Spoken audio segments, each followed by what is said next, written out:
নমস্কাৰ, মই মঞ্জুৱে আজি ধুনীয়া এযোৰ কাপোৰ লৈ আহিছোঁ। ভাগলপুৰীয়া টচ কটন এযোৰ যোৰা। এগৰাকীয়ে ৰেডি টু ৱেৰ কৰিব দিছিলে, সেয়ে দেখাইছোঁ। খুবেই ধুনীয়া চেল্ফ বৰ্ডাৰ থকা এযোৰ, আৰু আঁচলটো এইটো ধুনীয়া, খুবেই ধুনীয়া যোৰাযোৰ এইযোৰ। আঁচলটোৱে এনেকৈ ভি ডিজাইন এনেকৈ আছে, গোটেই গাঁঠতে বুটা আছে, গোটেই গাঁঠতে বুটা আছে। এইটো আঁচলটো, আৰু এইখন মেখেলাখন খুবেই আহল বহল। এইখন মেখেলাখন,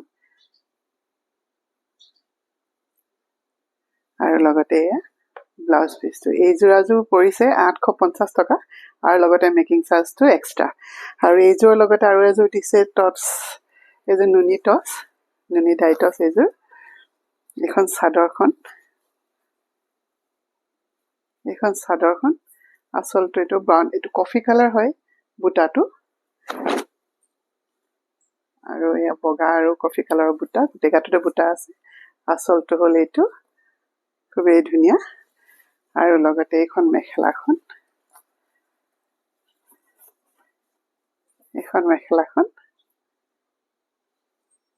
আৰু লগতে এইটো ব্লাউজ পিচটো। খুবেই ধুনীয়া যোৰা। এই যোৰাযোৰ পৰিছে 3000 টকা, আৰু লগতে এক্সট্ৰা মেকিং চাৰ্জটো। আৰু লগতে মই জনাওঁ, মোৰ বুটিকখন আছে কাহিলীৰ পৰা নিজৰ পথত। আপোনালোকে এইটো ভাল লাগিলে লাইক কৰিব, আৰু ল'ব বিচাৰিলে মোৰ লগত কণ্টেক্ট কৰিলেই হ'ল। Thank U.